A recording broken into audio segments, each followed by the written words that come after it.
Greetings YouTube, Fuzz here, and a few weeks ago I put out a video for Final Fantasy XII here on the PC showing you how you could use a program called Cheat Engine to get powerful weapons like the Sight and Grat to always appear in their chests. And that's because the RNG manipulation methods that have been used on PS4 do not work on PC, so we've had to look at these alternative means in order to get these items.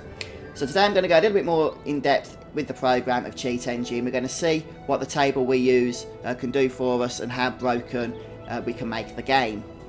So first things first, one thing I am going to recommend is that you make a backup of your save files and maybe create a new save file, one that you'll want to play around with depending on how much of the program you do want to go ahead and use. You can even use a lot of these cheats, by the way, with Reks, so the character you can try at the start of the game.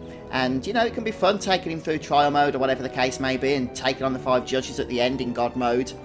Something you don't get to see every day. But anyway, let's go ahead now. I've loaded up a backup save file. So I am live streaming this game as well. But obviously I'm not using this save file. I haven't even got a Sight and Grat in our 30 plus hours of playtime on that file. So this is just a separate backup file just to have some fun with.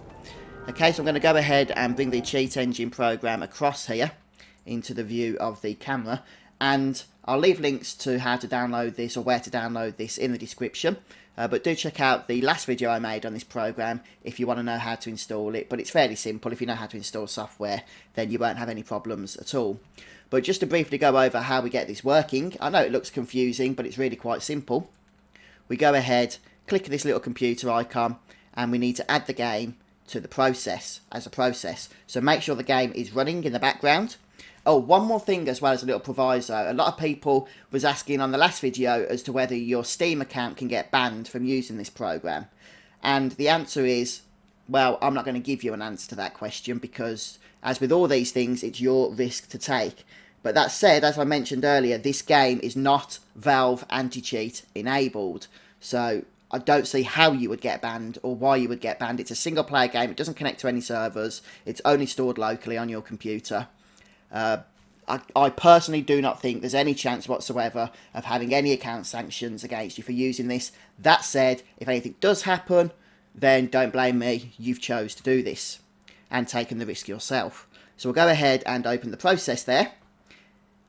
And once you've opened the process, not much will change except the fact you'll get the process named up here. And it's something like Final Fantasy XII or FF12 _ the Zodiac age is what you're looking for.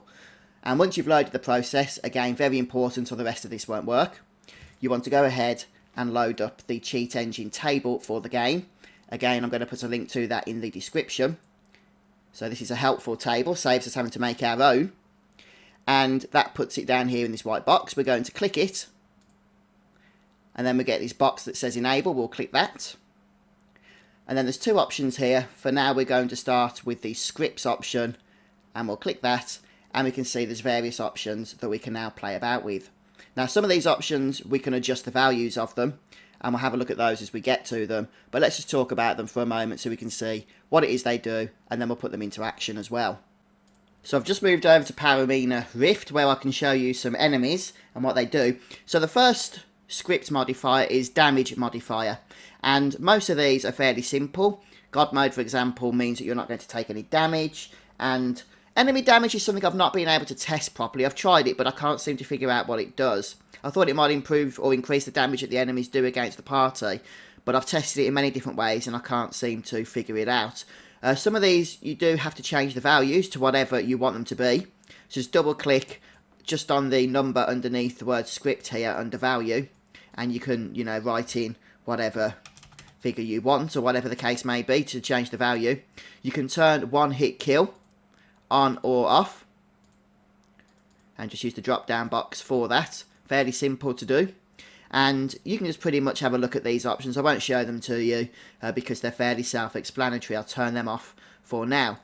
Infinite MP is also self-explanatory. You won't run out of MP at all when you're casting spells, so that could be useful. And infinite item usage basically stops your consumable items from falling below certain levels. And let's start to get on to some of the more interesting ones here. Status effects. Allies is quite a fun one. So we can select this. And we can literally just select them all in order to turn them on. Now, you will have to make sure these are switched on. We've got reflect turned off here. That's absolutely fine. But if we just head over into an area with enemies, we can see that all the allies have been fully buffed. The reason why they've got half HP is because they've got bubble on. So all the active party members, which in this case is Varn, Fran and Larsa, have pretty much all those buffs selected that we've just turned on. So that can be a fair bit of fun if you want to play about with that. Okay, let's have a look now, see what the next thing is on the cheat list here. Let's turn that off for now. We've got infinite license points. This stops your license points falling below a certain level, but you do also have a toggle in the main menu for infinite license points, or max license points, so it's not really necessary. XP multiplier. This is useful if you want to do a bit of grinding and you don't want to wait while you do it. So this will improve or increase the experience that a monster gives you by a factor of the number that you've got set. So when it's on 5, for example, let's just have a look. This won't change the numbers on the screen, so I should point that out, but we can see that Varn has 10,000, or say 10,300 experience to his next level. But if we go ahead here and attack a white wolf and kill a white wolf, so he had 10,300. It dropped 300 experience, so normally he would now be down to about 10,000 experience required. Instead it's 8,800. So we got 1,500 experience instead of 300, so 5 times more, because we've set it to number 5. Now obviously, again, you can change this to whatever you want. You can even put it on something absolutely ridiculous. 10,000 for example. That'll get all your grinding done quickly. One thing I should point out as well, guys, I've got gambits turned off. Look at that, we've gone from level 25 to 65 in a single kill. Is that achievements aren't turned off by using this program. So even if you're playing about on another save file, if you do certain things, you are going to unlock achievements using this cheat engine. I don't know if there's a way to turn that off, so just bear that in mind. You will cheese some of the achievements if you haven't got them already on a legit playthrough. Okay, so that's the experience multiplier, and once again you can turn that on and off at a button. Click. By the way, guys, once you finish with this program, just close it and everything will be turned off again as well. So the same as the XP multiplier, we have the license points multiplier. Again, it won't say anymore when you kill the enemy, but you'll see when you go into the party menu that it has changed. Bestiary multiplier, I mean, this thing, I don't see it as being that important. I believe it just increases the number of monster kills in your bestiary as you make them, but you don't really need to. You only need one of each monster, despite the fact the game tells you need more in order to unlock the achievement anyway. Minimum chain count, fairly simple. You can set the minimum chain counts, and that's probably quite high. So if we set that to 100, for example, then we'll be starting our chains on 100 instead of 0 when we kill enemies. And set chain to level 3. I think this has to do with item drops based on chain values, but I haven't tested that. Let me know what that one does, guys, if you know. Monster drops all items. This one's quite useful. So this is very useful if you want to farm for specific items in order to craft with. Some of them are super rare. So what we can do is turn this option on here. And let's just turn gambits back on for now. And as you can see, the item that dropped there, Sturdy Bone, Dark Magicite, High Potion, Remedy, Pebble and Arcana. So every item that a monster can drop, including its monograph drops, will drop every time with this option turned on. So if you're farming, as I say, for certain crafting materials, and normally you have a 5% chance, or whatever the case is, of getting the item to drop from the monster, then turn this option on and your farming will be done a whole lot quicker.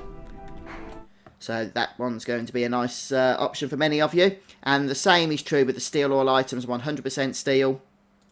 I won't show you an example of that. You can guess how it works. You choose steal on a monster, and every item that's possible to steal from them will be given to you every time you steal for the first time off an enemy. And treasure chest always yields certain item. This one's a fun one. Let me find a treasure chest. So this is what I showed you in my original video. If you select this option and then select this option, you'll always get whatever the rare item is you would get out of that chest while having the diamond armament equipped. So for example, if you're on the airship, you can get the Seitengrat by using this item. Okay, so quite a simple thing, and you can also click this button as well, it works well with it. If a treasure chest can spawn in a specific place, it will spawn when you go into that area. But this is the interesting option, override treasure. We can select not selected here, and we can choose any item we want. And everything's nicely set up for us here. So let's say, for example, we want to find something exciting. What can we find that's exciting? We've got some good armours. You can probably see what's going to happen here, but I will show you for the sake of it anyway. Yeah, let's go for Seitengrat. Why not? It's the go-to item, isn't it? So we've got that selected. Here we are in the middle of Mount Baromesis, Paramina Rift. Oh, there's a treasure chest. And it happens to have a Seitengrat inside. So yeah, you can obviously abuse this to just disgusting levels if you really want to. And get any item you want in the game wherever there is a treasure chest.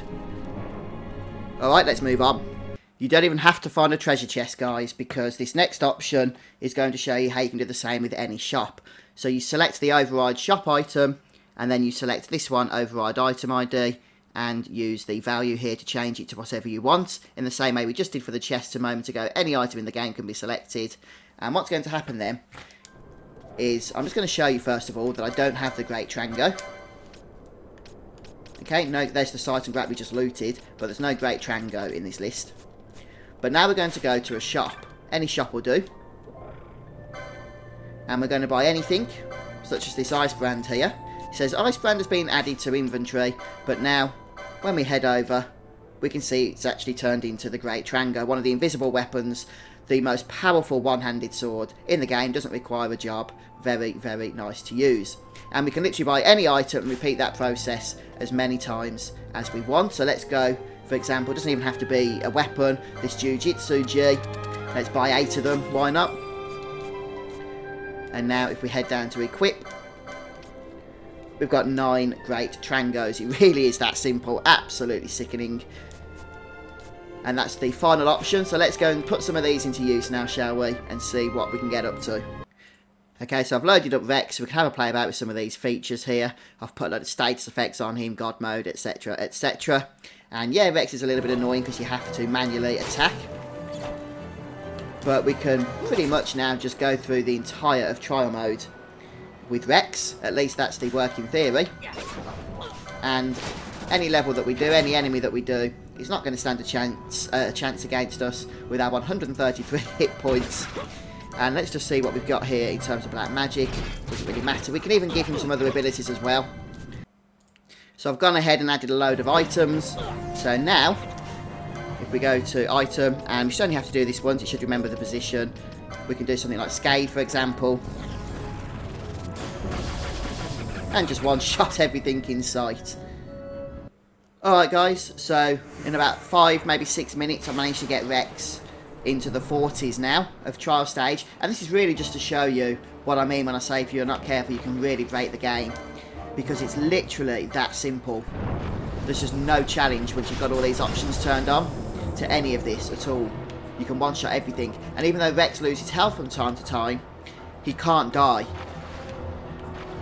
Look, we've got the horrible Esper. See? The one that everyone struggles with, that saps your HP, and it just can't do anything to us. And we'll just cast Scade, which never runs out, and it's stage over. Literally like that. So you can make it all the way up to trial mode stage 100. I'm not going to, because I want to get the trophy first, the achievement, legitly. But this is just really to show you the absolute extremes you can take the cheat engine program.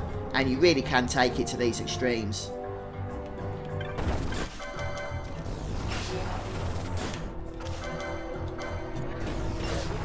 And it's down.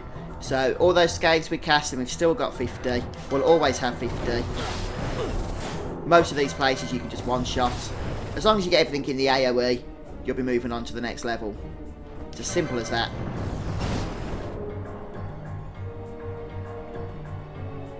But I think we'll finish off there, to be honest. I don't want to go too much further, since it doesn't really change anything, however high you get with this. There you go, one of the final endgame bosses down in, what, half a second, if that. Well, guys, alright, I think we'll leave it there. So, hopefully you've enjoyed watching this video. And let me know what you think. Are you going to be using Cheat Engine? You won't have a lot of fun if you do what I've just shown here and turn everything on. But maybe you can just, you know, tweak a few of the values, the experience multipliers, the drop chances, things like that, and make some of the more frustrating experiences a little bit less frustrating, especially if you've played the game multiple times already. So let me know what your thoughts are, guys, and I'll see you next time. Goodbye.